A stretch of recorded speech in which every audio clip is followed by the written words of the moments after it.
A very good morning. और आज हम सॉल्व करेंगे मॉलिक्यूलर बेसिस ऑफ इनहेरिटेंस का, दैट इज पार्ट 2 के, जिसमें कि हम लेकोपेरॉन, एचजीपी, डीएनए फिंगरप्रिंटिंग इनको कवर करेंगे। ओके और इसके साथ ही कुछ और क्वेश्चंस हैं जो कि ट्रांसलेशन, ट्रांसक्रिप्शन इन सब पर बेस्ड हैं। उनको भी थोड़ा सा मतलब कुछ क्वेश्चन उससे भी रिलेटेड है, क्योंकि वो बहुत लंबा टॉपिक था जिसमें कि कुछ क्वेश्चंस रह गए थे। सो यहाँ पे उनको सॉल्व कर देंगे। Question 1, during DNA fingerprinting probe hybridise with. ठीक है, तो डीएनए फिंगरप्रिंटिंग किसने? एलेक जेफरी, जिसे हम डीएनए प्रोफाइलिंग भी कहते हैं। ठीक है, तो इसमें जो प्रोब होता है, प्रोब क्या होता है? प्रोब हम सिंथेसाइज करते हैं लेबोरेटरी में। ठीक है, इसमें या तो जो भी न्यूक्लियोटाइड्स, जैसे ये प्रोब है, ये डीएनए प्रोब है, तो डीएनए प्रोब में ये न्यूक्लियोटाइड्स हैं, तो इन न्यूक्लियोटाइड में कुछ रिकॉग्निशन के लिए या तो इनमें रेडियो एक्टिव सब्सटेंसेस को ऐड किया जाएगा या फ्लोरोसेंट सब्सटेंसेस को ऐड किया जाएगा। क्योंकि ये जो प्रोब है, ठीक है, ये प्रोब है, इसका काम क्या होगा? इसमें सपोज CG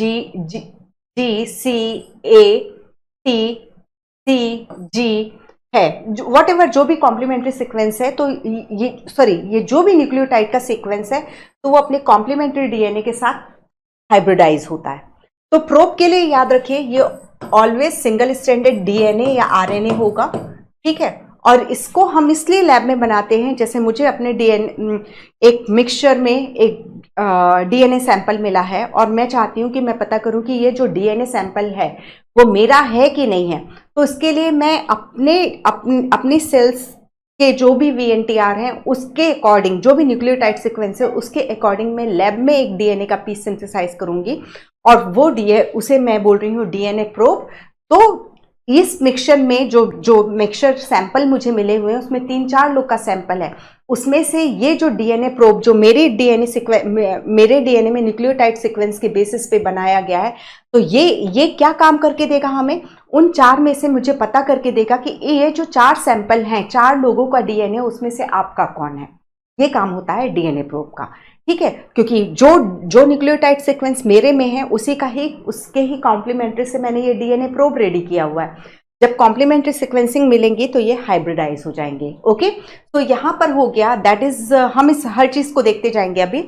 हाइब्रिडाइज विथ, तो VNTR, variable number tandem repeat complement part of single stranded fragment.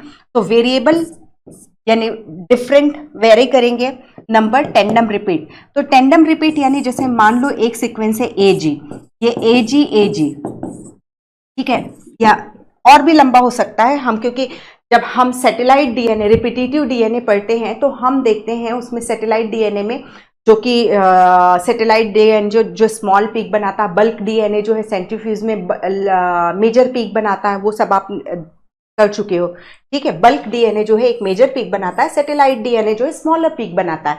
अब इस सैटेलाइट को हम डिवाइड करते हैं mini satellite and micro satellite. तो माइक्रो सैटेलाइट में हम 1 to 9 बेस पेयर वाला सीक्वेंस देखते हैं। 1 to 9, जैसे मैंने यहाँ पर 2 लिया, ये हो गया माइक्रो सैटेलाइट। AG सीक्वेंस है, ये रिपीट होते जा रहा है,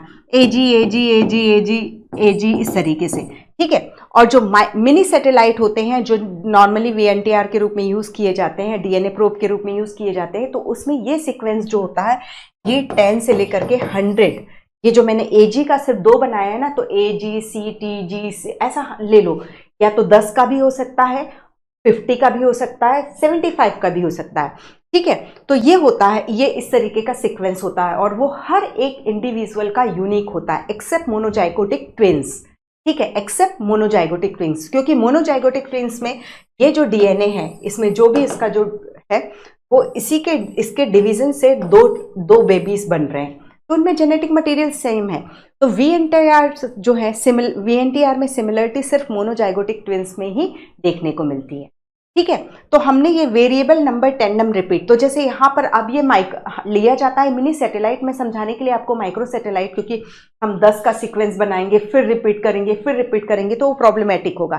तो अब आपको ये क्लियर है what is micro satellite, what is mini satellite.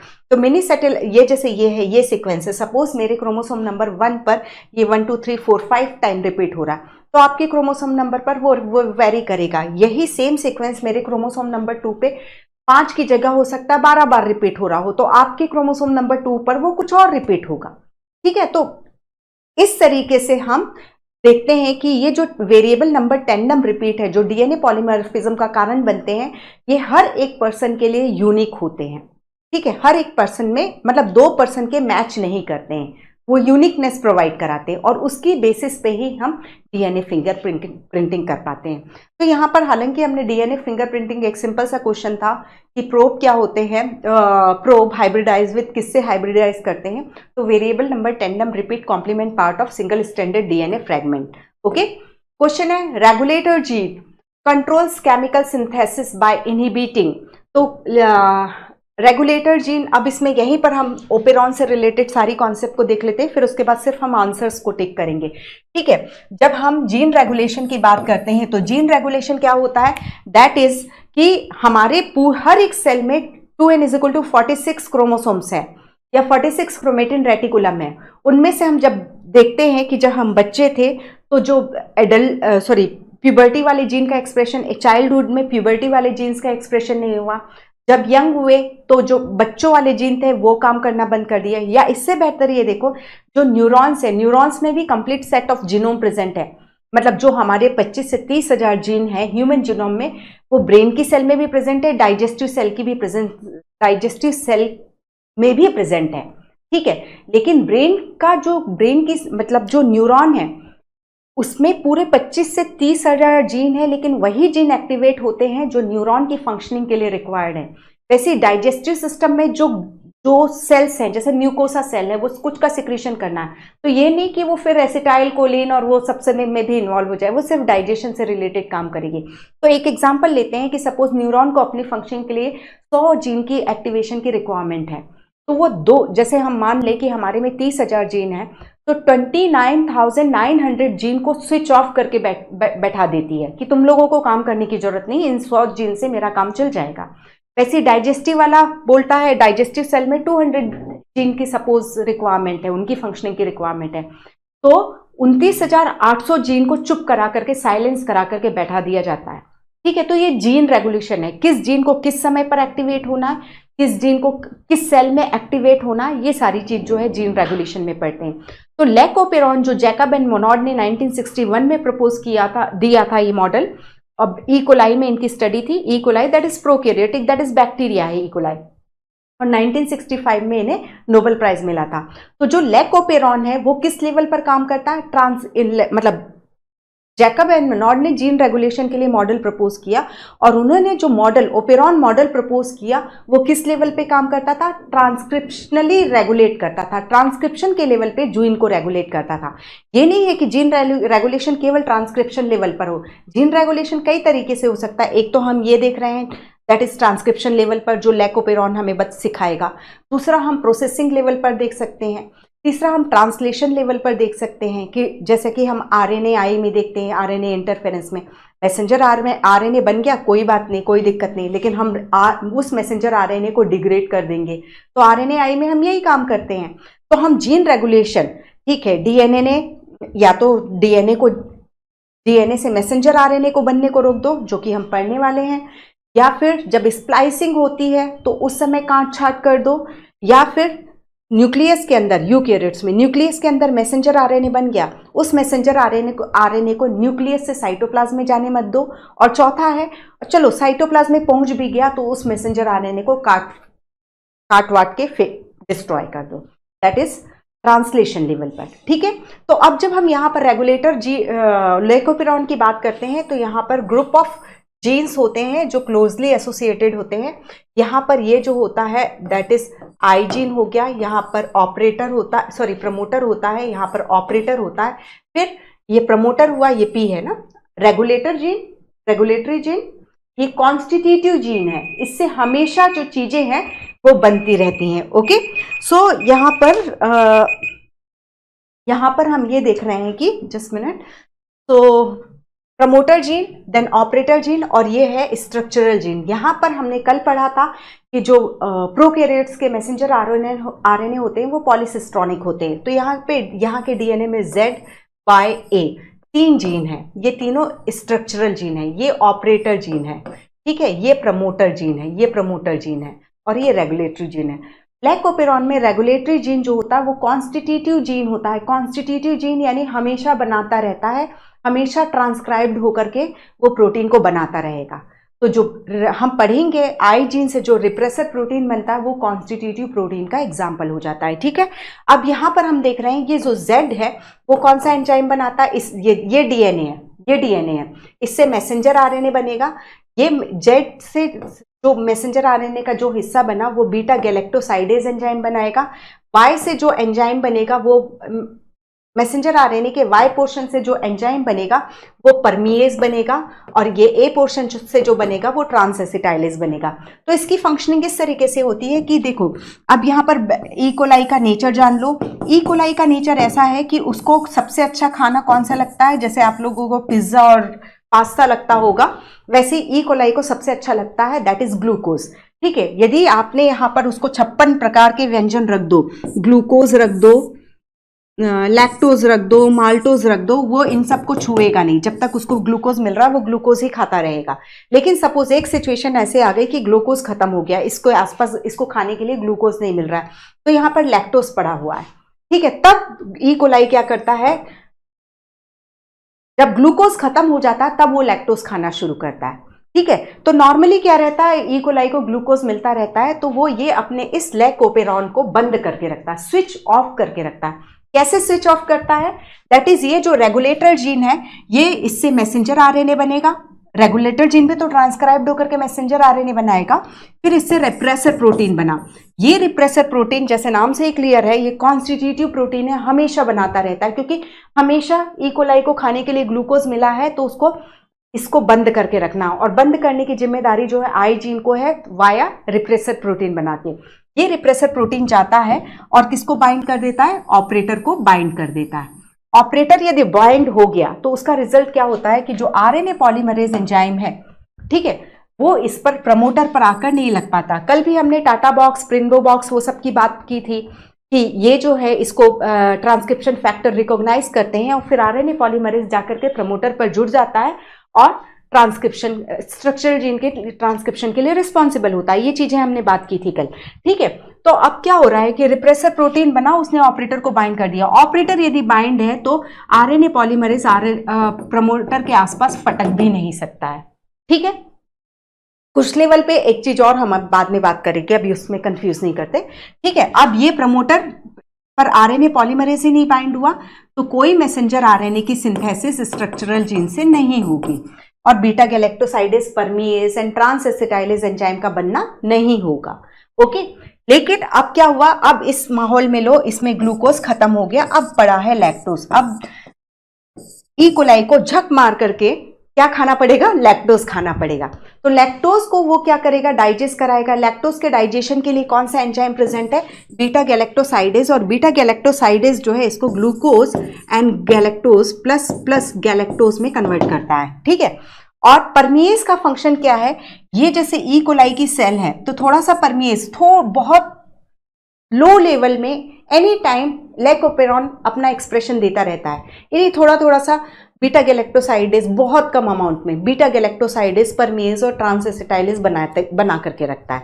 और परमिएज जब ग्लूकोज खत्म हो गया तो ये परमिएज जो है ये प्रोटीन है, कुछ नहीं है, और फैसिलिटेटेड डिफ्यूजन कराएगा लैक्टोज का सेल के अंदर।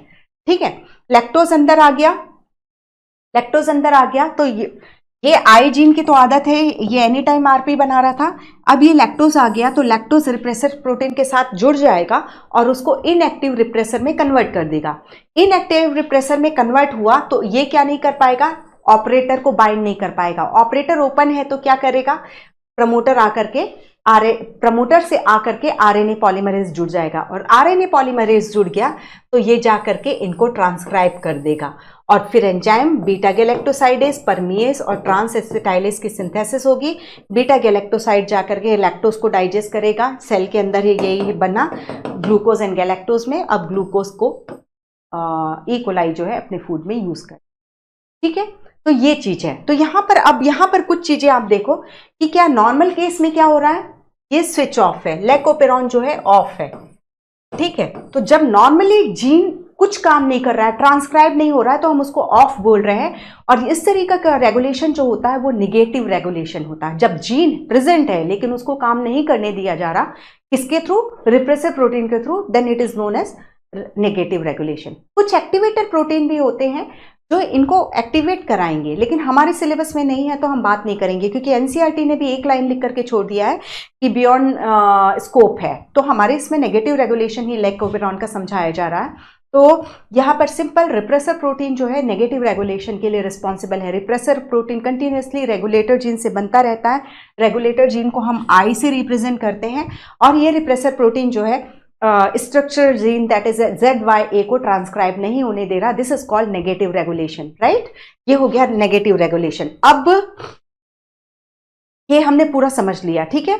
तो और मतलब जब तक बैक्टीरिया के कल्चर में ग्लूकोज आप डालते रहोगे तब तक लेकोपेरॉन बंद रहेगा, दैट इज वो नेगेटिव रेगुलेशन को शो करता रहेगा। ओके, ये है। तो अब यहां पर देखो, regulator gene control chemical synthesis by inhibiting, तो क्या हो गया? That is transcription of messenger RNA. यानी एक चीज और याद रखो आप कि जो लेकोपेरॉन, जो कि जैकब एंड मोनॉड ने 1961 में प्रपोज किया, 1965 में जिसके लिए उन्हें नोबेल प्राइज मिला, वो जो है ट्रांसक्रिप्शन लेवल पर रेगुलेशन को, जीन को रेगुलेट करता है बैक्टीरियाज में, प्रोकैरियोट्स में। ओके, ये हुआ। अब क्वेश्चन है best method to determine paternity is, तो पैटर्निटी डिटरमाइन करने का सबसे अच्छा तरीका जो होता है वो डीएनए फिंगरप्रिंटिंग होता है। किस तरीके से? दैट इज वही, जैसे एक फीमेल क्लेम कर रही है कि ये जो बच्चा है, ठीक है, ये जो बच्चा है, ऐसे ही बनेगा ना? नहीं, एक फीमेल है, ठीक है,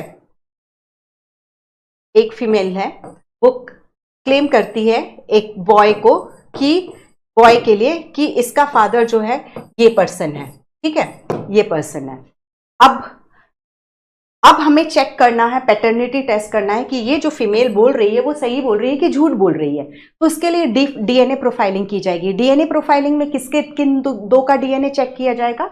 इसका और इनका, इनकी मैचिंग कराई जाएगी। जैसे मैंने आपको इसके पहले वाले क्वेश्चन में बताया कि 4 लोगों का सैंपल है, हम क्या करेंगे इस केस में?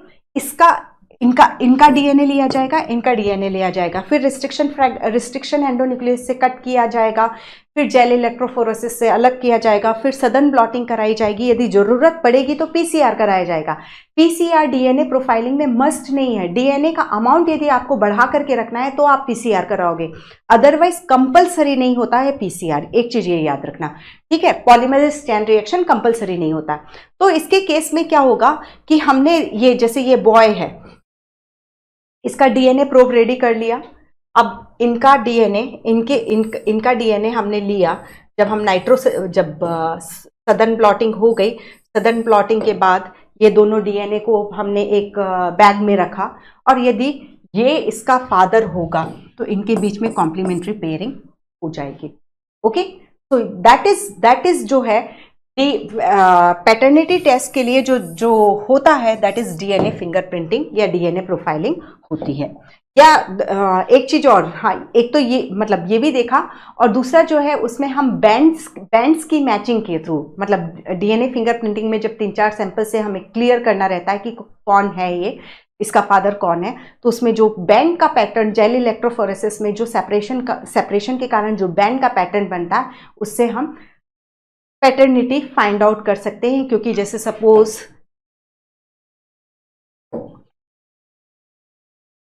ये बच्चे के जेल इलेक्ट्रोफोरेसिस में ये बैंड आए थे, अब यही बैंड, सेम पैटर्न बैंडिंग का हमें फादर के डीएनए प्रोफाइलिंग में देखने को मिलता है। यानी ये क्लियर कर रहा है कि ये सब बैंडिंग मैच हो रही है। दैट मीन्स वो जो फीमेल बोल रही है कि हाँ ये पर्सन इसका फादर है, वो राइट बोल रही है। ओके, तो डीएनए फिंगरप्रिंटिंग के थ्रू हम पैटर्निटी टेस्ट का सबसे अच्छा तरीका है। क्वेश्चन है, DNA fingerprinting has application in the field of, तो DNA fingerprinting forensic science, genetic biodiversity, evolutionary biology और सभी में इसका रोल है। ठीक है, यहाँ पर एक जेनेटिक बायोडाइवर्सिटी तो हम क्लियरली देख रहे हैं, हम 2 इंडिविजुअल में डिफरेंस को फाइंड आउट कर पा रहे हैं। तो जेनेटिक डाइवर्सिटी को फाइंड आउट करने के लिए, जैसे यदि हम ह्यूमन इवोल्यूशन की स्टोरी देखें, होमो इरेक्टस हुआ, होमो हैबिलिस हुआ, ठीक है, होमो सेपियन, होमो निएंडरथल। तो इन किसी की भी यदि हम प्रोफाइलिंग कर पाए तो हम देख पाएंगे कि क्या मेजर डिफरेंसेस डीएनए में आए, और क्योंकि जब मेजर डिफरेंसेस आए तभी हम देख रहे हैं कि इन एक के बाद एक स्पीशीज का इवोल्यूशन हुआ। तो यही चीज, ये जेनेटिक बायोडाइवर्सिटी ही हमें इवोल्यूशनरी बायोलॉजी को भी समझाने में हेल्प करेगी। ठीक है, तो सब में प्रेजेंट है, लेकिन हमने वो तरीका ढूंढ लिया है डीएनए प्रोफाइलिंग के थ्रू कि हम कैसे डिफरेंस को फाइंड आउट कर सकते हैं। ओके, सो आंसर हो गया all of the above. Question है match the component of lac operon of E coli given under column 1 with their function listed in column 2। Choose the answer with correct combination of alphabet of the 2 column. अच्छा, ये है तो इसमें कोई दिक्कत ही नहीं है। ठीक है, मुझे लगा कि लंबे लंबे सेंटेंस होंगे, क्वेश्चन ऊपर जा रहा है, ये नीचे आ रहा है, तो फिर प्रॉब्लम होगी।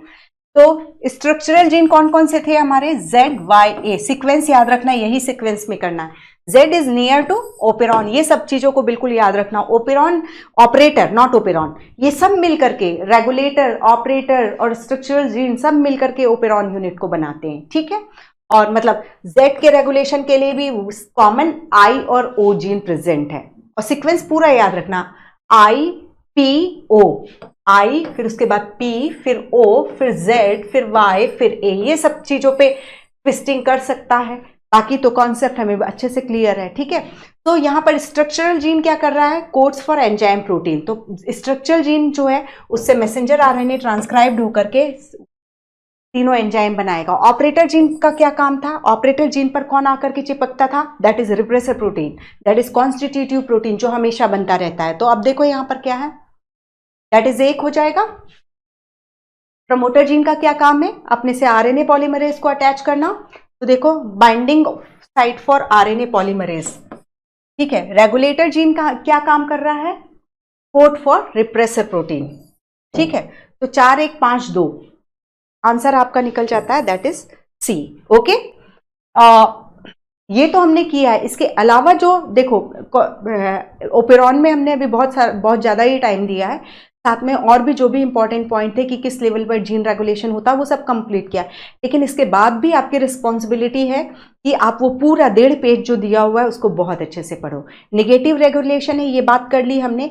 और इंड्यूसिबल सिस्टम होता है लैकोपेरॉन। क्यों? क्योंकि लैकोपेरॉन, लैक्टोज जब प्रेजेंट होता है तो वो रिप्रेसर को बाइंड कर देता है। तो लैकोपेरॉन की प्रेजेंस, सॉरी, लैक्टोज की प्रेजेंस जो होती है इंड्यूस करती है स्ट्रक्चरल जीन को ऑन होने के लिए।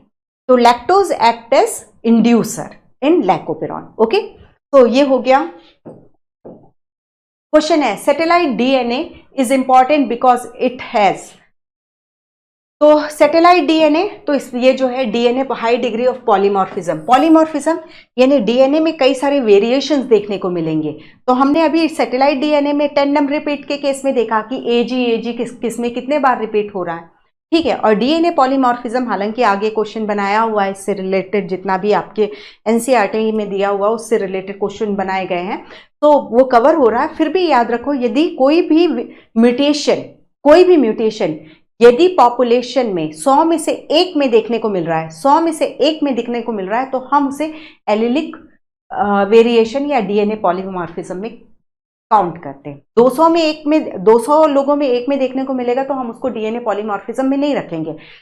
0.01 फ्रीक्वेंसी बोल रहा है ना, दैट इज 100 में से 1 में यदि ये वेरिएशन देखने को मिल रहा है, then you will count this in DNA polymorphism. Okay, तो ये हो गया satellite DNA, that is show high degree. हमने बल्क डीएनए और सैटेलाइट डीएनए समझ लिया था। So high degree of polymorphism in population and also the same degree of polymorphism in an individual which is heritable from parent to children. ठीक है, population में आपको high degree of polymorphism देखने को मिलेगा। जो मैंने आपको बताया कि एजी का सीक्वेंस मेरे में 5 में रिपीट हो रहा है, आप में 7 टाइम्स रिपीट हो रहा है, तो ये पॉपुलेशन में वेरिएशन देखने को मिल रहा है। तो यही बोल रहा है show high degree of polymorphism in population and also same degree of polymorphism in an individual. तो यदि क्रोमोसोम नंबर 1 मेरी स्किन की सेल में, क्रोमोसोम नंबर 1 में वो एजी सीक्वेंस 5 टाइम रिपीट हो रहा है, तो मेरी न्यूरॉन्स में भी उसका रिपीटेशन सेम होगा। एक इंडिविजुअल में वो रिपीटेशन सेम होता है, लेकिन पॉपुलेशन में वो वेरी करता है। This is the meaning of this statement. Okay, question है सेलेक्ट द करेक्ट मैच। अब यहां पर करेक्ट मैच देखो, Jacob and Monod, lac operon 1961, Nobel prize 1965, ठीक है, ये तो राइट मैचिंग है। Meselson and Stahl, Pisum sativum ने, इस पे मेंडल का काम था, इन्होंने ई कोलाई में काम किया था, सेमी कंजर्वेटिव मैकेनिज्म, और उन्होंने हैवी नाइट्रोजन यूज किया था अपने एक्सपेरिमेंट में, रेडियो एक्टिव नाइट्रोजन यूज नहीं किया था, इस चीज को याद रखना है, हैवी नाइट्रोजन यूज किया था। हर्शी एंड चेज, इनका एक्सपेरिमेंट जो था वो T4 बैक्टीरियोफेग में था, और इन्होंने finally proof, unequivocal proof provide कराया था कि DNA is the genetic material in cellular organism. Alex Jeffrey, जो हम डीएनए प्रोफाइलिंग या डीएनए फिंगरप्रिंटिंग की बात कर रहे हैं, वो जो है Alex Jeffrey. Okay, replica plating experiment किसने किया था? एस्थर लैडरबर्ग एंड जोश लैडरबर्ग। ओके, जिसमें हमने देखा था मिनिमल मीडिया, इवोल्यूशन में आप लोग इसको पढ़ोगे। ओके, तो आंसर हो गया, करेक्ट मैच जो है ए है। करेक्ट मैच क्या हो गया? ए। क्वेश्चन है, protein for virus protein coat is synthesized in, ये थोड़ा सा इररिलेवेंट सा क्वेश्चन है टॉपिक के हिसाब से, तो हमेशा याद रखो यदि वायरस का प्रोटीन सिंथेसाइज होता है तो उसका, वायरस के पास तो कोई सेलुलर ऑर्गेनेल होते नहीं है, सेल ऑर्गेनेल्स होते नहीं है, तो कौन सिंथेसाइज करता है, करके देता है? उसका होस्ट राइबोसोम उसको सिंथेसाइज करके देता है। तो आंसर हो गया बी। क्वेश्चन है, VNTR इज एम्प्लॉयड फॉर, तो VNTR अब हम अच्छे से तरीके से समझ चुके, वेरिएबल नंबर टेंडम रिपीट। मेरे में 5 रिपीटेशन, आपके में हो सकता है वो 7 हो, 9 हो, वेरी करेगा क्रोमोसोम नंबर 1 पे। वही ये जो AG का सीक्वेंस है, मेरे क्रोमोसोम नंबर 2 पे हो सकता है 10 टाइम हो, पहले में 5 था तो इसमें 10 हो। तो इस तरीके से हम देखते हैं कि दैट इज, मतलब मेरे हर एक क्रोमोसोम में, क्रोमोसोम नंबर 1 में तो वो 2-2 टाइम ही रिपीट होगा, क्रोमोसोम नंबर 2 में उसका रिपीटेशन चेंज हो जाएगा, और आपके और मेरे क्रोमोसोम नंबर 1 में ये वेरी करेगा रिपीटेशन। ओके, ये चीज है।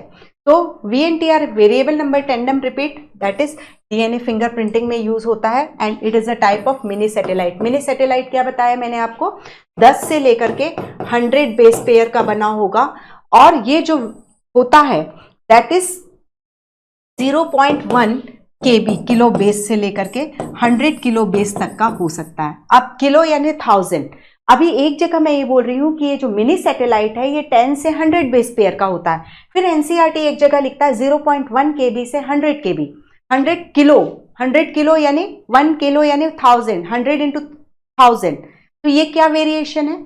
मतलब जो मिनी सैटेलाइट है वो, सपोज मैंने ले लिया, एक एग्जांपल ले रही हूं कि वो 100 बेस पेयर का बना हुआ है, ये फर्स्ट हुआ और ये 100 हुआ, ठीक है, ये मिनी सैटेलाइट है। फिर इसके बाद फिर ये फर्स्ट से स्टार्ट होगा, 100 हो जाएगा, फिर स्टार्ट होगा, फिर 100 होगा। तो ये मिनी सैटेलाइट का कई बार रिपीटेशन होने के कारण ये जो है, ये टेंडम, इसके टेंडम रिपीट के कारण ये इतने बेसिस तक के हो सकते हैं। ठीक है, मिनी सैटेलाइट तो हमने 100 बेस पेयर का ही बोला है, लेकिन वो बोलता है कि VNTR जो हम VNTR is a mini satellite, तो ये मिनी सैटेलाइट है। इस मिनी सैटेलाइट का मैनी टाइम रिपीटेशन हो करके it can be between 0.1 KB to 100 KB। Okay, तो NCERT बहुत अच्छे से पढ़ना। क्वेश्चन है, during electrophoresis DNA fragment would migrate, तो डीएनए में कौन सा चार्ज होता है? फॉस्फेट के कारण नेगेटिव चार्ज होता है। ठीक है, तो ये किसकी ओर जाएगा? एनोड की ओर जाएगा।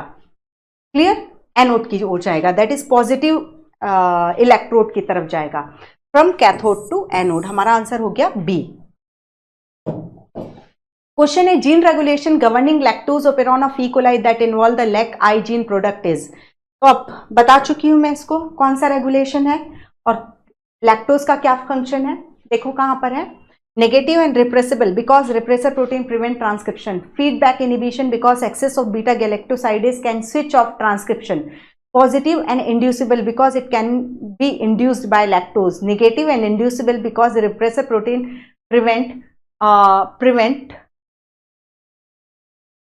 ठीक है, ये हो गया negative and inducible. Okay, clear है? तो मैंने आपको इसमें उसका रोल भी बताया हुआ है, दैट इज लैक्टोज का भी रोल बताया हुआ है, तो आंसर हो जाता है that is D. DNA synthesis can be measured by estimating incorporation of radio labelled, तो ये हमारा पार्ट 1 से रिलेटेड क्वेश्चन है। तो हम इसको थायमिडिन हम कल भी मैंने आपको बताया था, थायमिडिन को ही हम क्यों टारगेट करते हैं? क्योंकि डीएनए और आरएनए वेरी करते हैं थायमिन के लेवल पर, ठीक है। तो इस वजह से हम या तो रेडियो एक्टिविटी या फ्लोरेसेंस वॉट एवर जो कुछ भी यदि हमें एड ऑन करना है तो उसके लिए हम चूज करेंगे थायमिन को, क्योंकि ये डीएनए में प्रेजेंट है ना और आरएनए में एब्सेंट है। तो आंसर हो गया सी।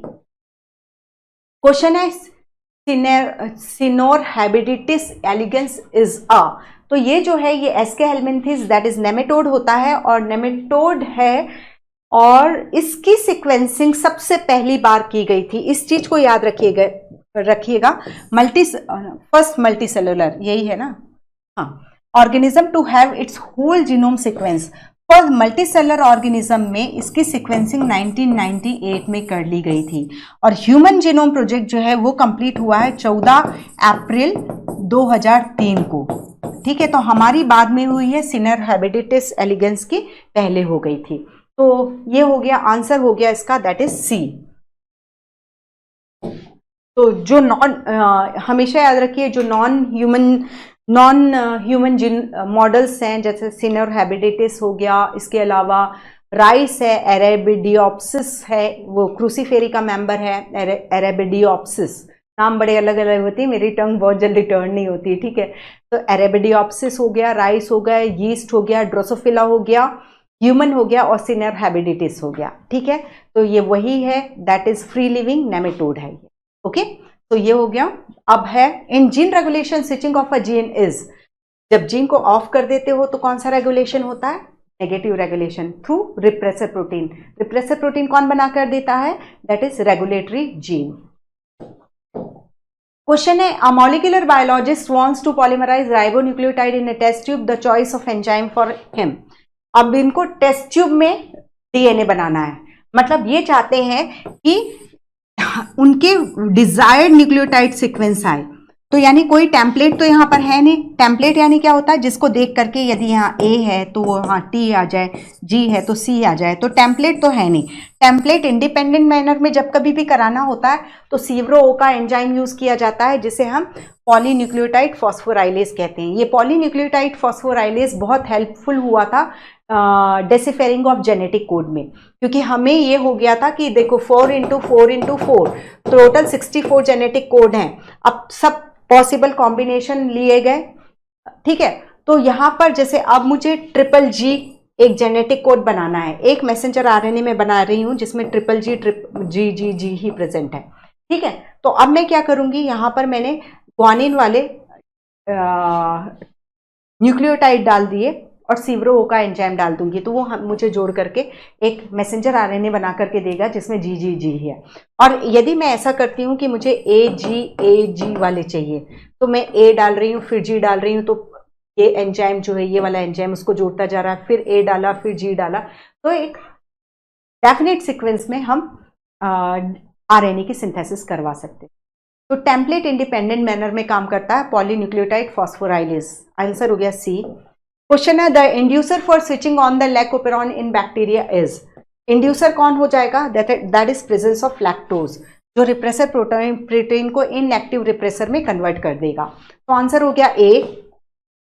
क्वेश्चन है automated DNA sequencer work on the principle of the method develop by. तो ऑटोमेटेड डीएनए सीक्वेंसर जो है वो किसने बनाया था, फेडरिक सेंजर ने, जिसके लिए उन्हें नोबेल प्राइज 1980 में मिला था। और इंसुलिन, बोवाइन इंसुलिन, पिग के इंसुलिन में एमिनो एसिड के सीक्वेंस के लिए इन्हें 1952 में भी नोबेल प्राइज मिला था। दोनों टाइम इनको केमिस्ट्री के लिए नोबेल प्राइज मिला था, ठीक है। और इनकी जो सेंजर टेक्निक है, जो ऑटोमेटेड सीक्वेंसर की बात हो रही है, तो उसमें उन्होंने क्या किया था, इसके लिए उन्होंने दैट इज हमें मालूम है डीएनए में ये कार्बन नंबर 1 है, 2 है, 3 है, 4 है और ये 5 है, कार्बन नंबर 5 है, ठीक है। तो उन्होंने यहाँ के हाइड्रोक्सिल ग्रुप को हटा दिया, ठीक है। उस पेंटोस शुगर के यहाँ पर उन्होंने हाइड्रोक्सिल को हटा दिया और इसको हमने क्या बोला था, di deoxy pentose ribose sugar, ठीक है। राइबोस में तो हम देखते हैं सेकेंड में नहीं होता है, यहाँ पर हमने इसके 3 में भी हटा दिया, ठीक है। 3 में भी राइबोज में सेकंड में भी प्रेजेंट होता है, थर्ड में भी प्रेजेंट होता है। हमने क्या किया, डीऑक्सीराइबोज शुगर है, उसके कार्बन नंबर 3 पर जो हाइड्रोक्सिल ग्रुप प्रेजेंट था उसको हटा दिया। उसका बेनिफिट हमें क्या मिल रहा है कि अब ये जो है ये फॉस्फोडाइएस्टर बॉन्ड बनाने में इनकैपेबल हो जाएगा, क्योंकि हमने कल भी देखा था कि जो फॉस्फोडाइएस्टर बॉन्ड बनता है वो किनके बीच बनता है, ये कार्बन नंबर 3 और कार्बन नंबर 5 के बीच बनता है। अब मैंने यहां से OH ही हटा दिया तो ये वाला जो है ये इनकैपेबल हो जाएगा फॉस्फोडाइएस्टर बॉन्ड बनाने में। ठीक है, तो इस तरीके से हम ऑटोमेटेड डीएनए सिक्वेंसर में हम डीएनए में न्यूक्लियोटाइड के सीक्वेंस को फाइंड आउट कर पाए थे, और जिसके लिए उन्हें 1980 में सेकेंड टाइम केमिस्ट्री के लिए नोबेल प्राइज मिला था। तो आंसर हो गया सी। क्वेश्चन है DNA fingerprinting technique was first developed by, तो डीएनए फिंगर वो ऑटोमेटेड सीक्वेंसर की बात हुई जिसके थ्रू हमने ह्यूमन जीनोम प्रोजेक्ट पे काम किया। डीएनए फिंगरप्रिंटिंग जो है एलेक्स जेफरी, ठीक है, इन्होंने डीएनए प्रोफाइलिंग कि हमें मैच कराना है जो हम इवोल्यूशनरी बायोलॉजी में हम यूज कर पाए, तो जो जेफरी का काम जो है वो मैचिंग वाले में है, और ह्यूमन जीनोम प्रोजेक्ट जो है वो फ्रेडरिक सेंजर, यानी एक डीएनए में न्यूक्लियोटाइड का सीक्वेंस क्या है, किसके बाद कौन सा न्यूक्लियोटाइड आता है, वो इस पे है। जब डीएनए प्रोफाइलिंग, तो डीएनए प्रोफाइलिंग यानी हमें पता करना है 3-4 लोगों में से, या जैसे कि अभी हमने इवोल्यूशनरी बायोलॉजी में ह्यूमन इवोल्यूशन से रिलेटेड बात की, that is DNA profiling, DNA fingerprinting, uniqueness of one's किसी भी एक पर्टिकुलर इंसान का या ऑर्गेनिज्म के सीक्वेंसिंग के हिसाब से फाइंड आउट करना। तो आंसर हो गया ए। क्वेश्चन है in E coli the lac operon get switched on when, कब स्विच ऑन हो जाएगा, दैट इज कब बीटा गैलेक्टोसाइडेज वगैरह बनना शुरू हो जाएगा, जब मीडियम में ग्लूकोज अब्सेंट हो जाएगा और लैक्टोज प्रेजेंट होगा। दैट इज आंसर क्या हो जाएगा, lactose is present and it binds to the repressor. Okay, clear, क्योंकि हम क्लियर देखते हैं कि ये जो रिप्रेसर प्रोटीन बना है, ये रिप्रेसर प्रोटीन बना है, लैक्टोज उसको बाइंड कर देगा। कब बाइंड करेगा, जब ग्लूकोज अब्सेंट है। ओके, तो एक एक लाइन बहुत ध्यान से पढ़ना। लेकोपेरॉन फेवरेट कॉन्सेप्ट है, मतलब लेकोपेरॉन, RNAi, ऐसी चीजें हैं ना जिससे मतलब जिसपे काम डेफिनेटली बहुत कुछ हो रहा होगा। मतलब ये एक तरीके से चाबी है जो हमारी हजारों सॉल्यूशन का हजारों प्रॉब्लम को का सॉल्यूशन प्रोवाइड करा सकती है। ठीक है, तो question number 20, the human chromosome with the highest and least number of gene in them are respectively. तो ये ह्यूमन जीनोम प्रोजेक्ट से रिलेटेड क्वेश्चन है। क्रोमोसोम नंबर 1 पे 2968 और Y पे, सॉरी ये नहीं, C, Y पे 231। मिनिमम जीन Y पर प्रेजेंट है और मैक्सिमम जीन जो है क्रोमोसोम नंबर 1 पर प्रेजेंट है। तो ये जब क्वेश्चन पढ़ोगे तो हो सकता है लीस्ट हाईएस्ट का सीक्वेंस को जरूर ध्यान दे देना, ठीक है, नहीं तो ये तो अभी हम हाईएस्ट लीस्ट के हिसाब से कर रहे हैं एकदम। कई बार ये होता है लाइक हम बिल्कुल कॉन्सेप्ट क्रिस्टल क्लियर है, सब कुछ मालूम है, लेकिन इस तरीके की जल्दी में भी कई बार क्वेश्चंस गलत हो जाते हैं। ठीक है, तो आंसर हो गया सी। क्वेश्चन है regulatory protein are the accessory protein that interact with RNA polymerase and affect its role in transcription, which of the following statement is correct about regulatory protein. ठीक है, तो रेगुलेटरी प्रोटीन देखो यहाँ पर वो जो एक हम पॉजिटिव कंट्रोल की बात कर रहे हैं वो कवर हो रहा है ये पॉइंट। तो they can act, regulatory protein जो होते हैं वो एक्टिवेटर का भी काम कर सकते हैं और रिप्रेसर का भी काम कर सकते हैं। रिप्रेसर वाला तो हमारे सिलेबस में है, आपको ये याद रखना है कि रेगुलेटरी प्रोटीन बोल रहा है। रिप्रेसर प्रोटीन बोलेगा तो रिप्रेसर प्रोटीन तो एनी हाउ जो है वो क्या करेगा, जीन को स्विच ऑफ करा देगा। यहाँ ये जो है जैसे कि देखो, ये फिर से इसको एक बार देखो, ये हमारा लेकोपेरॉन है, ये P हो गया, ये O हो गया, ये ZYA है और ये I है। इससे जो प्रोटीन बन रहा है, ठीक है, ये प्रोटीन जो बन रहा है इसको हम रेगुलेटरी प्रोटीन कह रहे हैं। अब ये जो है जाकर के ऑपरेटर को बाइंड कर दे रहा है, तो इस रेगुलेटरी प्रोटीन को हम रिप्रेसर प्रोटीन बोल रहे हैं। तो यहाँ क्वेश्चन में देखो ये लिखा हुआ है रेगुलेटरी प्रोटीन, ठीक है, ये नहीं बोल रहा है कि वो रेगुलेटरी प्रोटीन एक्टिवेटर है कि इनहिबिटर है। ठीक है, regulatory protein are the accessory protein that interact with RNA polymerase and affect its role in transcription. तो ये ट्रांसक्रिप्शन में रोल पॉजिटिव भी प्ले कर सकता है, नेगेटिव भी प्ले कर सकता है। यदि इसी की जगह ये रिप्रेसर लिखता तो इसका आंसर डिफरेंट होता। अभी हम रेगुलेटरी के हिसाब से समझ रहे हैं। ठीक है, which of the following statement is correct about regulatory protein, not about repressor protein. तो regulatory protein they only increase expression, गलत। दे ओनली डिक्रीज एक्सप्रेशन, गलत। They interact with RNA polymerase but do not affect the expression, ये भी गलत हो गया। अब यहां पर ये रेगुलेटरी प्रोटीन है, ये एक्टिवेटर, दैट इज जीन को ऑन भी कर सकता है, जीन को ऑफ भी कर सकता है। जब जीन को ऑफ करेगा, इन दैट कंडीशन वी से इट इज ये रेगुलेटर प्रोटीन रिप्रेसर नेचर का है, ठीक है, जो लैक ओपेरॉन में जनरली होता है, ठीक है। कुछ प्रोटीन्स ऐसे हैं जो जा करके आरएनए की बाइंडिंग को प्रमोट कराएंगे, आरएनए पॉलीमरेज की प्रमोटर से बाइंडिंग को प्रमोट कराएंगे। वो रेगुलेटरी प्रोटीन जो होंगे वो एक्टिवेटर का काम करेंगे। तो दोनों काम कर सकता है, ये नहीं है कि ये जो रेगुलेटरी प्रोटीन होता है वो हमेशा नेगेटिव रोल ही प्ले करता है। रेगुलेटरी प्रोटीन यदि नेगेटिव रोल प्ले कर रहा है तो हम उसको रेप्रेसर प्रोटीन बोलेंगे। रेगुलेटरी प्रोटीन यदि पॉजिटिव रोल प्ले कर रहा है, दैट इज जीन्स को का स्विच ऑन करा रहा है, in that case what we say, that is it is activator protein. तो एक्टिवेटर एनहांस करेगा ट्रांसक्रिप्शन को, रिप्रेसर इनहिबिट करेगा। ओके, तो आंसर हो गया डी। क्वेश्चन है choose the incorrect statement. VNTR belong to the class of mini satellite, incorrect बोल रहा है, तो ये तो राइट है। VNTR जो है मिनी सैटेलाइट है जो कि 10 से 100 बेस पेयर का बना हो सकता है और उसका मल्टीपल टाइम रिपीटेशन होगा।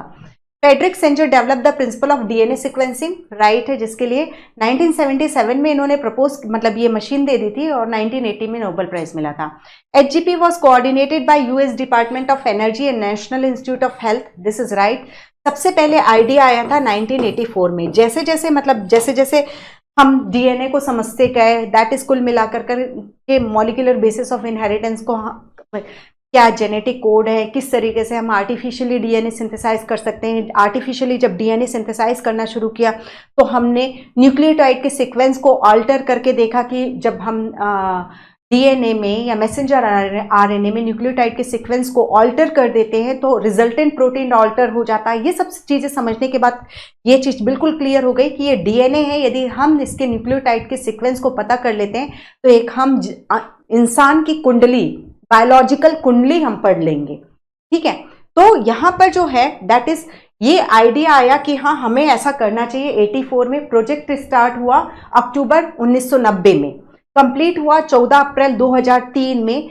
लास्ट जो क्रोमोसोम था जो जिसकी सीक्वेंसिंग की गई वो था क्रोमोसोम नंबर 1, क्योंकि वो बहुत बड़ा था। उसमें हमने अभी देखा 2968 जीन प्रेजेंट है। वो मई 2006 में उसकी सीक्वेंसिंग क्रोमोसोम नंबर 1 की कंप्लीट की गई। लेकिन याद रखिए प्रोजेक्ट कंप्लीशन जो है वो कब है, दैट इज 14 अप्रैल 2003। 13 साल ये प्रोजेक्ट चला था। एक न्यूक्लियोटाइड की सीक्वेंसिंग को फाइंड आउट करने की कॉस्ट $3 बताई गई थी। टोटल ये जो HGP ह्यूमन जीनोम प्रोजेक्ट था, मेगा प्रोजेक्ट था, इनके अंडर में हुआ। Funding France, Japan, China, Germany इन्होंने भी की थी और भी कुछ कंट्रीज ने की थी। और जिसके थ्रू हमें पता चला कि पहले माना जाता था 80,000 से 1,20,000 के आसपास जीन होंगे। जो फाइनली HGP कंप्लीट हुआ तो ये क्लियर हुआ नहीं, इतने सारे जीन नहीं गए, बल्कि ये 30,000 जीन है, ठीक है। टोटल न्यूक्लियोटाइड जो है वो 3.6 जो है इंटू 10⁻⁹ 3 बिलियन हम बोलते हैं एक राउंड फिगर में, उतने न्यूक्लियोटाइड्स हैं, ठीक है। ये सारी चीज़ें, सबसे बड़ा जीन डिस्ट्रॉफिन है, जो मस्कुलर डिस्ट्रॉफी वाला जो जीन पढ़ते हैं वो है, ठीक है। 2.4 बिलियन बेस पेयर का बना हुआ है वो, और ये सब पता चला। और similarity in repetitive DNA are identified in DNA fingerprinting, तो डिफरेंसेस पता करते हैं हम इसमें। तो आंसर जो हो जाएगा, रॉन्ग स्टेटमेंट जो हो जाएगा, डी हो जाएगा। तो HGP के आप गोल्स पढ़ो और क्या फाइंड आउट ऑब्जेक्टिव्स पढ़ो उसके, और क्या फाइंड आउट किया गया HGP से, ये सारी चीजें पढ़ो। उसमें सीक्वेंस एनोटेशन हुआ और एक्सप्रेस सीक्वेंस हुआ, वो सारी कॉन्सेप्ट को क्रिस्टल क्लियर। ओके, तो आंसर हो गया डी। क्वेश्चन है SNP, that is which is pronounced as SNPs stand for. तो ये क्या होता है SNP क्या होता है, सिंगल न्यूक्लियोटाइड पॉलीमॉर्फिज्म, ठीक है, सिंगल न्यूक्लियोटाइड पॉलीमॉर्फिज्म। यानी जैसे यदि हम A और B दो ह्यूमन को देखते हैं तो दोनों में सिमिलरिटी कितने एरिया में, 9% जो है न्यूक्लियोटाइड सीक्वेंस में सिमिलरिटी है। ये वेरी कितने में कर रहे हैं? 0.1% में वेरी कर रहे हैं। एक चीज ये है। दूसरा पॉइंट लिखा हुआ है, यदि हम ह्यूमन जीनोम को स्टडी करते हैं तो सिर्फ 2% जो है वो कोडिंग सीक्वेंस है, 98% जो है वो नॉन कोडिंग सीक्वेंस है। ठीक है, तो यदि आप में और मेरे में डिसिमिलरिटीज है, हम डिफर कर रहे हैं, हम वेरी कर रहे हैं, तो किस पे कर रहे हैं? ये 2% कोडिंग सीक्वेंस में वेरी कर रहे हैं। अब ये तो हुआ, ये क्यों बता रही हूँ, ये समझ में आ रहा है ना? ये कोडिंग नॉन कोडिंग का पॉइंट है। अब दो ऑर्गेनिज्म में डिफरेंस जो है 0.1% है, तो हम ये जो 0.1% डिफर कर रहा है वो कोडिंग सीक्वेंस में भी कर सकता है, नॉन कोडिंग सीक्वेंस में भी कर सकता है, लेकिन जो डिफरेंस हमें कोडिंग सीक्वेंस में है उसके कारण हम इतने टाइप के, मतलब ह्यूमन पॉपुलेशन, ठीक है, 700 करोड़ देख पा रहे हैं, तो वो कोडिंग सीक्वेंस में मिलने वाले स्निप्स के कारण, सिंगल न्यूक्लियोटाइड पॉलीमॉर्फिज्म के कारण है। That is in coding sequence. Non coding तो कुछ कोड ही नहीं कर रहा है, ठीक है, नॉन कोडिंग तो कुछ बना ही नहीं रहा, तो वो हमें कैसे डिफरेंस क्रिएट कर सकता है? कोडिंग जो कुछ बना रहा है उसमें कुछ डिफरेंस आएगा, तब तो आपके और मेरे में डिफरेंस आएगा। तो कोडिंग सीक्वेंस में डिफरेंस के कारण हम वेरिएशन देख पाते हैं। ठीक है, तो ये चीज है। और ये जो SNPs फाइंड आउट किए गए थे वो 1.4 मिलियन जगह पर फाइंड आउट किए थे, यानी 14 लाख जगह पर ये SNPs जो है, स्निप्स जो है, फाइंड आउट किए। तो आंसर हो गया सिंगल न्यूक्लियोटाइड पॉलीमॉर्फिज्म। क्वेश्चन है, probes used in DNA fingerprinting initially, तो उन कौन से फिंगरप्रिंट यूज किए जाते थे? That is single stranded mini satellite. That is answer हो जाएगा, मिनी सैटेलाइट को ही यूज किया जाता था as a DNA probe. Okay, तो आंसर हो जाता है हमारा, that is B. Next question है,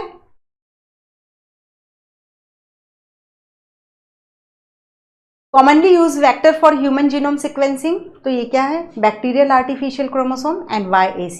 क्यों यूज किया जाता है? एम्प्लीफिकेशन के। आपके पास सैंपल DNA कम है, आप इनमें जोड़ो और उनकी क्लोनिंग करवा लो।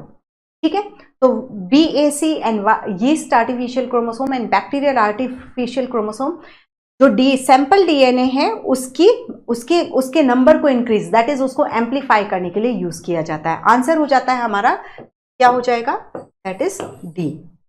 क्वेश्चन है, एन RFLP इज अ, तो रिस्ट्रिक्शन फ्रेगमेंट लेंथ पॉलीमॉर्फिज्म इसका पूरा नाम है। तो ये इसका आंसर ये हो जाएगा, RFLP देखो सिंपल सा है, ये AG AG AG AG AG, ठीक है, ये सीक्वेंस रिपीट हो रहा है, और यहां सपोज इसके बाद जो सीक्वेंस है वो इको R1 का की कटिंग का सीक्वेंस है, इसके इस साइड इको का R1 का सीक्वेंस है। ठीक है, अब ये आप में से किसी का DNA ले लिया हमने, AG AG AG AG AG AG, ये पूरा AG AG है। ठीक है, और यहां फिर इको R1 का सीक्वेंस है, और यहां पर इको R1 का सीक्वेंस है। ठीक है, अब ये दो DNA सैंपल को हमने इको R1 से कट लगवाया, तो ये DNA इतना बड़ा मिला और एक का DNA इतना बड़ा मिला। ठीक है, रिस्ट्रिक्शन एंडोन्यूक्लियस हमने किया, R fragment length polymorphism, length में पॉलीमॉर्फिज्म देखने को मिल रहा है, ये छोटा है ये बड़ा है, ये पॉलीमॉर्फिज्म है। ठीक है, क्यों इस तरीके का वेरिएशन हुआ? यहां पर एक AG सीक्वेंस था, वो जब रेप्लिकेशन हो रहा था उसमें कुछ एरर हुआ और ये 5 टाइम रिपीट हो गया, किसी में ये 7 टाइम रिपीट हो गया। ठीक है, दैट इज, और लेकिन इसके जब ये अकेला था तब इसकी साइड पे भी इको R1 था, इस साइड भी इको R1 था, तो मेरे में ये 5 सीक्वेंस के बाद कटिंग हुई तो इतना छोटा DNA मिला, आपके में इतना लंबा मिला, तो restriction fragment length polymorphism.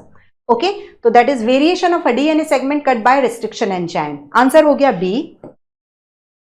Question है, मैच द कॉलम। ओके, तो यहां पर बहुत सारे जीन्स दिए हुए हैं और उसको हमें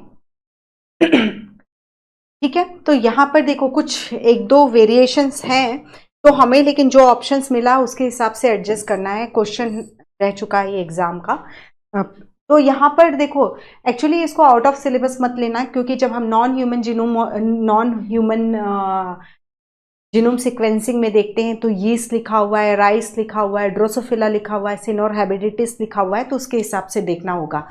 ठीक है, तो यहाँ पर जो ए है दैट इज ये 450 से लेकर के कितना है 700 जीन्स, 450 से लेकर के 700 जीन जो है, तो वो जो हो जाता है दैट इज माइकोप्लाज्मा का। 4000 जीन जो है वो प्रेजेंट है, 4000 जीन जो है वो एशेरिया कोलाई में प्रेजेंट है। 12000 जीन जो है, 12000 जीन दैट इज वो प्रेजेंट है ड्रोसोफिला मेलानोगास्टर में। ठीक है, और ये 32000 से 50000 जीन्स जो है वो ओराइजा सेटाइवा में है, और 30000 जीन लो इसको। ठीक है, 30000 जीन जो है ह्यूमन में है।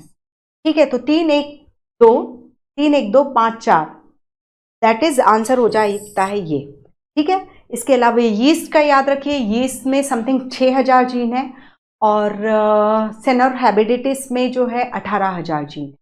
ओके, क्योंकि इनकी जीन मैपिंग की गई है तो इसलिए मालूम है। ड्रोसोफिला मेलानोगास्टर में जो है एग्जैक्टली 13000 जीन हो जाते हैं। ठीक है, तो इस डेटास को याद रखना। तो आंसर हो गया था इसका बी। देन है number of base pair in human genome. Base pair पूछ रहा है human genome, that is 3.2 billion base pair है। ये क्या है, दैट इज ये नंबर ऑफ जीन्स है। 30,000 नंबर ऑफ, मतलब इतने बेस पेयर में जो जीन्स प्रेजेंट है वो जो है वो 30,000, 25 से 30,000 जीन्स प्रेजेंट है, जबकि बेस पेयर जो है वो 3.2 बिलियन बेस पेयर है। Okay okay, so answer that is ये हो जाएगा, number of base pair in human genome is 3.2 billion, जिसको हम 3 × 10⁻⁹ भी लिखते हैं। ओके, तो ये हमेशा याद रखना, बेस पेयर में पूछ रहा है कि न्यूक्लियोटाइड में पूछ रहा है, क्योंकि जब हम ह्यूमन जीनोम प्रोजेक्ट के सेलिएंट फीचर में पढ़ते हैं तो डीएनए में total number of nucleotide 3164.7 nucleotide या बेसिस दिया हुआ है, वहां पर वो बेस पेयर में नहीं दिया हुआ है। ठीक है, दैट इज सेलिएंट फीचर में आप देखते हो तो 3164.7 न्यूक्लियोटाइड्स दिया हुआ है। ठीक है, पेयर में देखोगे तो दिस, और केवल इसमें देखोगे तो ये। ठीक है, तो 30,000 यह इससे पूछ रहा है बेस पेयर, तो आंसर हो जाएगा हमारा सी। एक जीन जो है, मतलब टोटल नंबर ऑफ जीन जो इतने बेस पेयर में मिले थे वो थे 30,000 जीन्स थे। ठीक है, एक एवरेज जीन जो है वो 3000 न्यूक्लियोटाइड से मिलकर के बना हुआ है, और ये इतनी चीजें याद रखना, ये तो मिलियन में दिया हुआ है तो इस पे कंफ्यूज नहीं होना है। Okay, then select the incorrect match. अब यहाँ पर ये ट्रांसलेशन से रिलेटेड है, प्रोटीन सिंथेसिस से रिलेटेड है। देखो, ए बोल रहा है messenger RNA template for transcription, तो टेम्पलेट फॉर ट्रांसक्रिप्शन कौन प्रोवाइड कराता है, दैट इज डीएनए प्रोवाइड कराता है। तो ये पहला तो गलत हो गया, इनकरेक्ट ही चूज करना है, तो आंसर हमारा यही होगा। TRNA reads genetic code. Messenger RNA में जो जेनेटिक कोड है उसको रीड करके ट्रांसफर आरएनए जो है रिस्पेक्टिव एमिनो एसिड को लेकर के आता है, तो दिस इज राइट। सी है राइबोसोमल आरएनए कैटालिटिक रोल, तो हमने देखा था 70S राइबोसोम में 23S राइबोसोमल आरएनए जो है वो पेप्टिडाइल ट्रांसफरेज का काम करता है, जबकि यूकैरियोटिक राइबोसोम में that is 80S ribosomal RNA में 28S जो है पेप्टिडाइल ट्रांसफरेजेस का काम करता है। पेप्टिडाइल ट्रांसफरेजेस राइबोसोमल आरएनए है जो कि एंजाइमेटिक होता है। ठीक है, दैट इज वो एक टाइप का राइबोजाइम होता है। तो आंसर हो जाएगा हमारा, इसमें आंसर जो रॉन्ग है वो है वो ए। क्वेश्चन है प्रोसेस ऑफ ट्रांसलेशन रिक्वायर्ड, तो ट्रांसलेशन की प्रोसेस में क्या होता है कि जो मैसेंजर आरएनए में जेनेटिक कोड प्रेजेंट है उसके अकॉर्डिंग एमिनो एसिड एक के बाद एक जुड़ जाते हैं पेप्टाइड बॉन्ड के थ्रू, तो दैट इज ट्रांसलेशन की प्रोसेस में transfer of genetic information from polymer of amino acid to polymer of nucleotide, इसका उल्टा होता है। ठीक है, transfer of genetic information from polymer of amino acid to polymer of nucleoside, transfer of genetic information of polymer of nucleotide that is messenger RNA से किसको transfer की जाती है, कौन रीड करता है, ट्रांसफर आरएनए रीड करता है, और इसके हिसाब से पॉलीमर ऑफ एमिनो एसिड बनता है। ठीक है, एक के बाद एक जेनेटिक इंफॉर्मेशन के अकॉर्डिंग एमिनो एसिड्स जोड़ते जाते हैं। डी है, तो ये तो हो गया हमारा आंसर, डी है transfer of genetic information from polymer of nucleoside to polymer of amino acid. तो ये न्यूक्लियोसाइड दिया हुआ है जबकि न्यूक्लियोटाइड होता है। तो राइट आंसर जो हो गया वो हो गया सी। क्वेश्चन है who use cell free system to protein synthesis for deciphering code. तो किसने, मार्शल नीरनबर्ग एंड मेथाई ने यूज किया था। डेसिफेरिंग ऑफ जेनेटिक कोड का मतलब क्या है, दैट इज 64 जेनेटिक कोड है। तो कौन सा जेनेटिक कोड किस एमिनो एसिड के लिए रिस्पॉन्सिबल है, ठीक है। तो प्रोटीनियस एमिनो एसिड में को फाइंड आउट करना था कि कौन सा जेनेटिक कोड किस एमिनो एसिड के लिए रिस्पॉन्सिबल है। ये काम किया था मार्शल नीरनबर्ग एंड मेथाई ने with the help of that is Severo Ochoa enzyme. Okay, so answer हो गया दैट इज बी। सबसे पहले उन्होंने गैमाउ ने प्रपोज किया था कि जेनेटिक कोड जो होते हैं वो ट्रिपलेट होते हैं, और सीवरो ओका एंजाइम का तो क्वेश्चन अभी हमने सॉल्व किया है, that is self free template independent manner में पॉलीमराइजेशन के लिए रिस्पॉन्सिबल होता है। क्वेश्चन है basis for prove that codon is triplet and read in contiguous manner. तो ये किससे पता चलता है, that is all of the above. Frame shift mutation क्या होता है, फ्रेम शिफ्ट म्यूटेशन जैसे हम देख रहे हैं AGC-CGA है, ठीक है। तो इसका कॉम्प्लीमेंट्री डीएनए में क्या होगा, A का है T, G का C, C का G, C का G, G का C, A का T। ये कॉम्प्लीमेंट्री सीक्वेंस है। अब सपोज मैंने इसको डिलीट कर दिया, ठीक है। तो पहले हम न्यूक्लियोटाइड कैसे जेनेटिक कोड पढ़ रहे थे, पहला जेनेटिक कोड हो रहा था AGC, दूसरा हो रहा था CGA, ठीक है। अब रीडिंग जो है शिफ्ट हो गई, फ्रेम शिफ्ट हो गया। अब रीडिंग क्या होगी, ACG, फिर दूसरा क्या हो जाएगा GA, सपोज इसके बाद A है और यहां पर T था, दूसरा क्या हो गया GAT। तो हमने क्या देखा कि इंसर्शन या डिलीशन जो है वो फ्रेम शिफ्ट म्यूटेशन के अंदर आता है, और जब हम किसी न्यूक्लियोटाइड पेयर को डीएनए में इंसर्ट या डिलीट करते हैं तो रीडिंग जो पहले की रीडिंग थी AGC-CGA पढ़ रहे थे, AGC-CGA पढ़ रहे थे, वो अल्टर्ड हो गई, चेंज हो गई। आइदर आप ऐड करो चाहे डिलीट करो, ठीक है। तो अब ये क्या हो गई, ACG-GAT हो गई, ठीक है। तो ये जो होता है, तो फ्रेम इससे क्लियर पता चलता है कि जेनेटिक कोड जो है ट्रिपलेट है। तो आंसर हो जाएगा that is D, all of the above. Question है ribosome consist of how many protein. तो ये दैट इज इसका आंसर हो जाएगा 80 प्रोटीन से मिलकर के बने होते हैं। और साथ में एक चीज बहुत ध्यान से पढ़ो, एनसीईआरटी स्ट्रक्चरल आरएनए बोल रहा है। तो स्ट्रक्चरल आरएनए कौन होता है, वो राइबोसोम के स्ट्रक्चर को बनाता है, दैट इज राइबोसोमल आरएनए। और 80 प्रोटीन मिलकर के क्या बनाते हैं, राइबोसोम को बनाते हैं। आंसर हो गया सी। क्वेश्चन है dash is credited for developing method for sequencing in protein. Sequencing in protein ये पूछ रहा है, ठीक है। वो नहीं, ऑटोमेटेड सिक्वेंसर की बात नहीं हो रही है, बट आंसर जो होगा एग्जैक्टली इसका फ्रेडरिक सेंजर ही होगा। क्योंकि देखो यहां पर इन्होंने बोवाइन इंसुलिन, जिसके लिए उन्हें 1952 में नोबेल प्राइज मिला था, तो इसके लिए भी प्रोटीन में एमिनो एसिड, मतलब जो पिग सुअर का जो इंसुलिन होता है उसके इंसुलिन में अल्फा और बीटा, इस चेन में न्यूक्लियोटाइड एमिनो एसिड का सीक्वेंस क्या है ये भी फ्रेडरिक सेंजर ने ही बताया था, ठीक है। तो आंसर हो गया दैट इज ए। लेकिन ये प्रोटीन में एमिनो एसिड की सीक्वेंसिंग का पूछ रहा है, ऑटोमेटेड सीक्वेंसर भी इन्होंने ही बनाया था 1977 में। क्वेश्चन है लार्जेस्ट ह्यूमन जीन जो होता है वो डिस्ट्रोफिन होता है, जो कि 2.4 मिलियन बेसिस का बना होता है, ठीक है। तो आंसर हो जाएगा dystrophin. Which of the following is not an objective of HGP? Human genome project का ऑब्जेक्टिव अलग पढ़ना है आपको, सेलिएंट फीचर अलग पढ़ना है, ठीक है। तो ऑब्जेक्टिव में था आइडेंटिफिकेशन, मतलब जब ये HGP स्टार्ट किया गया तो उसका उद्देश्य क्या रखा गया था कि ह्यूमन डीएनए में जितने भी जीन हैं उनको आप पहचानना, sequencing of 3 billion base pair in DNA, तो जितने भी बेस पेयर हैं उन कौन सा किसके बाद आता है ये भी ऑब्जेक्टिव था। और जो भी सीक्वेंस मिलेगी उसको हमें कंप्यूटर में स्टोर करके भी रखना था। और ये जो फील्ड HGP हुआ एक मेगा प्रोजेक्ट था जिसमें $9 बिलियन फंडिंग हुई थी। इसके अलावा हम देखेंगे कि ये बहुत सारी, इससे कई नई ब्रांचेस डेवलप हो गई, जैसे डीएनए फिंगरप्रिंटिंग, बायो इन्फॉर्मेटिक्स, और जो भी हम जो पॉपुलेशन में हम जो जेनेटिक डाइवर्सिटी देख रहे हैं उसको समझने का एक नया तरीका, बहुत सारी नई फील्ड्स का स्टार्ट हुआ। और डी है percentage of the genome code for protein. ये जो है ये ह्यूमन जीनोम का ऑब्जेक्टिव नहीं था, ये सेलिएंट फीचर है।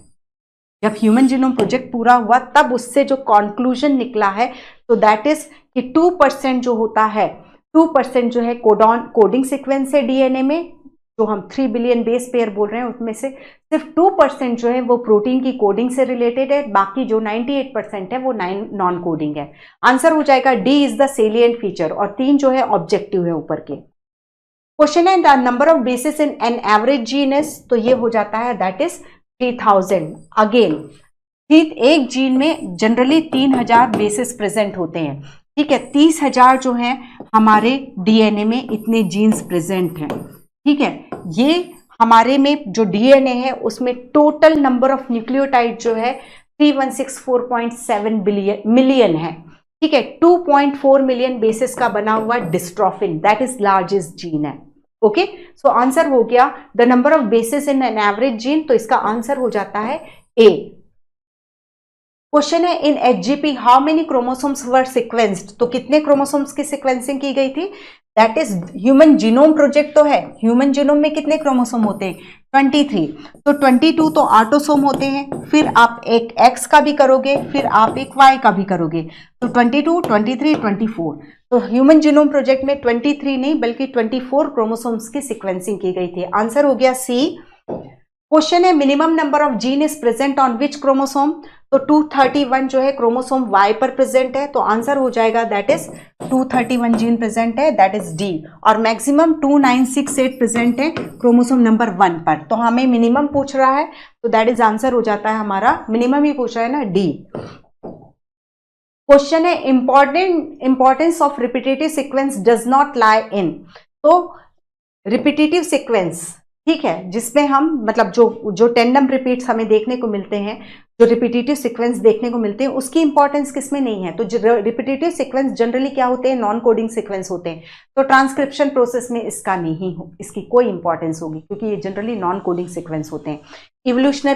इवोल्यूशन को समझने में कि किस तरीके से जेनेटिक वेरिएशन है, क्रोमोसोम डायनामिक्स और क्रोमोसोम स्ट्रक्चर को समझने में रिपीटेटिव सीक्वेंस का मतलब है, इंपॉर्टेंस है।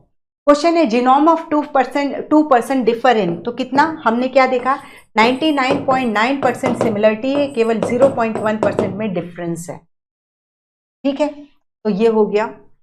क्वेश्चन है the reason of widely observe DNA polymorphism in population lies in, ये क्वेश्चन ध्यान से पढ़ो, एनसीईआरटी से ही लाइन पिक है ये, ठीक है। तो क्या बोल रहा है, द रीजन फॉर, हम जो पॉपुलेशन में इतना ज्यादा डीएनए पॉलीमॉर्फिज्म देख रहे हैं, तो उसका कारण म्यूटेशन है, और वो म्यूटेशन सोमेटिक सेल में होता है कि जर्म सेल में होता है, और सोमेटिक्स लीथल है कि नॉन लीथल है, मतलब यदि वो म्यूटेशन हुआ तो वो हमारे लिए बहुत हार्मफुल होता है कि नहीं होता है, मतलब हम इतना सारा डीएनए पॉलीमॉर्फिज्म ह्यूमन पॉपुलेशन में देख रहे हैं, तो उसके पीछे का कारण क्या है, तो वही म्यूटेशन इनहेरिटेबल कब होगा, जब वो जर्म सेल में हो, ठीक है। तो एक तो फर्स्ट ऑफ ऑल तो ये फाइंड आउट हो गया कि म्यूटेशन किस में होना चाहिए, यदि हमें इस पॉपुलेशन में म्यूटेशन दिखाई दे रहा है, पॉलीमॉर्फिज्म दिखाई दे रहा है, तो वो इनहेरिट हो रहा है तभी, और इनहेरिट कब होगा, जब वो जर्म सेल में होगा।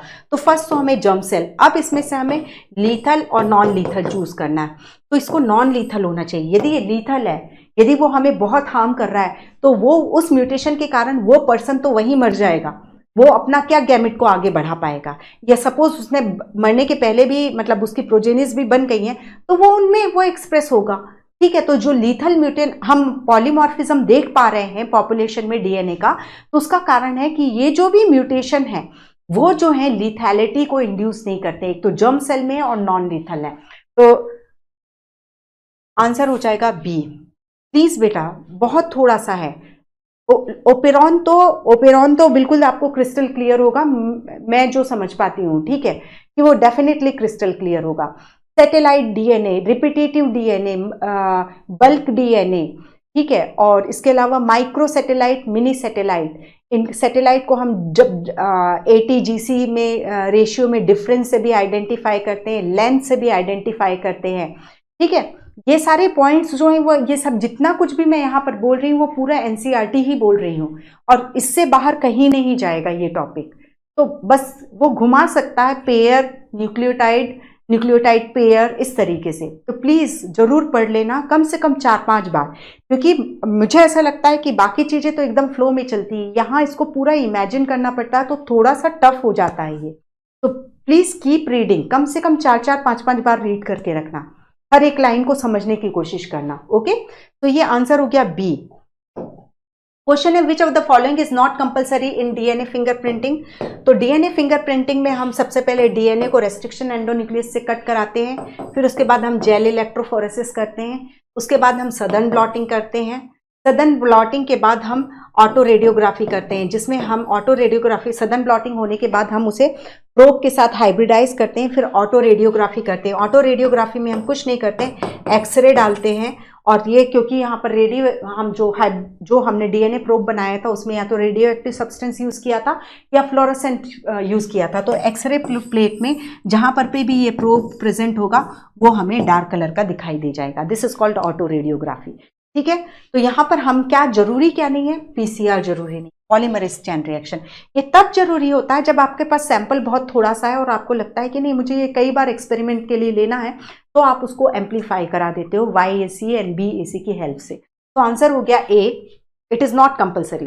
क्वेश्चन है many new area and avenue have opened up due to mega project HGP। HGP के कारण जो कई सारे एरिया, दैट इज HGP समझे तभी हमने डीएनए फिंगरप्रिंटिंग कर पाए, तभी उतनी सारी इंफॉर्मेशन को स्टोर करने के लिए हमने सुपर कंप्यूटर डेवलप किए, दैट इज बायो इन्फॉर्मेटिक्स, जिसमें कि हमने पूरे जो डीएनए के सिक्वेंस है उसको नोट डाउन करके मतलब फीड करके रखा हुआ है। जेनेटिक डाइवर्सिटी इन पॉपुलेशन, ठीक है, इसी से है हमें पता चल पा रही है क्योंकि हम सिक्वेंसिंग कर पा रहे हैं। तो आंसर हो जाएगा हमारा all of the above. Forensic science इसके कारण, मतलब बाकी तो कोई भी आकर के कटघरे में खड़ा होकर के झूठ बोल जाए उसने क्राइम किया है या कोई एविडेंस है वो झूठ बोल जाए, लेकिन फोरेंसिक जब हम जेनेटिक फिंगरप्रिंट डीएनए प्रोफाइलिंग के थ्रू या डीएनए फिंगरप्रिंटिंग के थ्रू कर लेते हैं ना, तो चाहे कोई कितना भी सिर फोड़ ले, वो कितनी भी वो सीन को क्रिएट कर ले, कुछ भी नहीं हो, वो मतलब फाइनल प्रूफ हो जाता है, वो कोई अवॉइड नहीं कर सकता। ओके, सो आंसर हो गया दैट इज डी। क्वेश्चन है डीएनए फिंगरप्रिंटिंग रिक्वायर्स। तो डीएनए फिंगरप्रिंटिंग के लिए क्या क्या चाहिए, दैट इज हम डीएनए को कट करेंगे तो ये चाहिए, फिर प्रोब चाहिए हमें, ऑटो रेडियोग्राफी चाहिए हमें, जेल इलेक्ट्रोफोरेसिस चाहिए हमें, सदर्न ब्लॉटिंग चाहिए। तो आंसर हो जाएगा दैट इज डी। इसमें भी याद रखना है आपको सबसे पहले रेस्ट्रिक्शन एंडोन्यूक्लियस करना होगा, फिर जेल इलेक्ट्रोफोरेसिस, पहले तो आपको डीएनए को आइसोलेट करोगे, फिर रेस्ट्रिक्शन एंडोन्यूक्लियस यूज करोगे, फिर जेल इलेक्ट्रोफोरेसिस करोगे, फिर सदर्न ब्लॉटिंग करोगे, फिर प्रोब के साथ हाइब्रिडाइजेशन होगा और हाइब्रिडाइजेशन के बाद लास्ट में ऑटो रेडियोग्राफी होगी। तो आंसर हो गया that is D, all of the above. Question है allelic sequence variation is called. Allelic sequence variation जो होता है, एलिल के सीक्वेंस में वेरिएशन, दैट इज कुछ नहीं, दैट इज डीएनए पॉलीमॉर्फिज्म को कहने का दूसरा तरीका है। ओके, तो आंसर हो गया बी। क्वेश्चन है if frequency of an allele is 0.01 then it comes under. तो ये किसके अंदर आती है, ये इसको हम डीएनए पॉलीमॉर्फिज्म, इसको मैंने आपको बताया कि 100 लोग में ये एलिलिक वेरिएशन एक लोग में भी दिखाई दे रहा है, तो आप उसको डीएनए पॉपुलेशन में वो उसको डीएनए पॉलीमॉर्फिज्म मान लो। ओके, तो फ्रीक्वेंसी इतनी होनी चाहिए। Then overlapping sequence and fragment helpful in. तो ओवरलैपिंग सीक्वेंस, तो जो ऑटोमेटेड सीक्वेंसर जो फेडरिक सिंजर वाला था, तो उसमें हमने डाई-डीऑक्सी करके हमने सीक्वेंस को तो फाइंड आउट कर लिया। तो जो ओवरलैपिंग सीक्वेंस होते हैं, क्योंकि देखो मैंने एक डीएनए को कई फ्रेगमेंट्स में तोड़ लिया था, अब ये इसमें 4 फ्रेगमेंट है, ये 4 फ्रेगमेंट है, ठीक है। अब हमने इस फ्रेगमेंट की सीक्वेंसिंग कर ली, फिर इस फ्रेगमेंट की कर ली, फिर इस फ्रेगमेंट की कर ली, इस फ्रेगमेंट की कर ली, सीक्वेंसिंग हमने कर ली, लेकिन अब कैसे पता चलेगा कि ये पहले था कि ये पहले था कि ये, तो हमें ये ओवरलैपिंग सीक्वेंस जो है वो ये इनको इन फ्रेगमेंट्स, मतलब हम जो सीक्वेंस करके फ्रेगमेंट हमने रखा है तो हम बता पाते हैं फ्रेगमेंट नंबर 1 है कि इसके बाद ये वाला फ्रेगमेंट था, फिर इसके बाद डीएनए का ये फ्रेगमेंट था, क्योंकि हमने क्या किया था, ये इतना लंबा डीएनए, इसको रेस्ट्रिक्शन एंडोन्यूक्लियस से हमने काटा था, लेकिन ये पहले है कि ये पहले, ये पता करना जो होता है वो ओवरलैपिंग सीक्वेंस के थ्रू होता है। So that is sequencing joining DNA fragment in sequence. Answer हो गया ए। HGP वॉज कोऑर्डिनेटेड बाय, तो HGP किसने किया था, that is department of energy USA, national institute of health USA, ठीक है। कब शुरू हुआ था, ये शुरू हुआ था अक्टूबर 1990, कंप्लीट हुआ 14 अप्रैल 2003 कंप्लीट हो गया, लेकिन क्रोमोसोम नंबर 1 की सीक्वेंसिंग सबसे लेट कंप्लीट हुई मई 2006 में। ओके, तो आंसर हो जाएगा यहां पर, तो that is D. Okay, then है only exon sequencing is done under, अब ये क्वेश्चन बचा रह गया था। तो हम जब सीक्वेंसिंग एचजीपी में सीक्वेंसिंग स्टार्ट की गई तो उसमें दो अप्रोच ली गई थी, एक सीक्वेंस एनोटेशन और दूसरा ईटीएस, एक्सप्रेस टेक्स्ट सीक्वेंसेस। ठीक है, तो सीक्वेंस एनोटेशन में यदि ये इतना लंबा डीएनए है तो इसमें सारे न्यूक्लियोटाइड की सीक्वेंस को फाइंड आउट कर लो। दूसरा तरीका ये था कि ये जो जितने भी हमें इसके मैसेंजर आरएनए मिल रहे हैं उससे आप कॉम्प्लीमेंट्री डीएनए बना लो और केवल उसकी सीक्वेंसिंग कर लो। तो सीक्वेंस एनोटेशन ब्लाइंड अप्रोच थी जिसमें पूरे न्यूक्लियोटाइड का सीक्वेंस फाइंड आउट करना था, डीएनए कितना भी लंबा हो उसमें आपको सबका पता करना है। और ईटीएस में यानी केवल एक्सॉन ही तो अपने एक्सप्रेशन देते हैं, इंट्रॉन्स तो काट के अलग कर दिए जाते हैं। ठीक है, दैट इज जिसे हमने स्प्लाइसिंग स्प्लिट जीन जो पढ़ा है। ठीक है, तो ईटीएस जो है, ईटीएस में हम सिर्फ एक्सप्रेस सीक्वेंस को स्टडी करते हैं, तो आंसर हो जाएगा हमारा ETS. Okay, express text sequence, ये हो गया।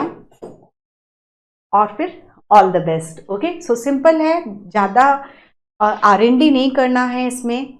हम आरएफएलपी समझते हैं, हम सीक्वेंस एनोटेशन ईटीएस समझते हैं, हम मिनी सैटेलाइट समझते हैं, माइक्रो सैटेलाइट हम रिपीटेटिव सीक्वेंस, रिपीटेटिव डीएनए, उसमें सैटेलाइट डीएनए, मेजर पीक किसकी बनती है, स्मॉल पीक किसकी बनती है, सैटेलाइट की स्मॉल पीक बनती है, फिर उसको आप मिनी एंड माइक्रो सैटेलाइट में VNTR जो होते हैं वो क्या होते हैं, दैट इज मिनी सैटेलाइट होते हैं। वो भी डिफरेंस बता दिया है मैंने कि 0.1 किलो बेस और 100 किलो बेस जो भी बोल रहा है एनसीईआरटी, उसका क्या क्या मतलब होता है। Objective salient feature of HGP, DNA fingerprinting की किस किस फील्ड में इंपॉर्टेंस है, और लैक ओपेरॉन तो फेवरेट है ही। ओके, तो प्लीज कीप रीडिंग।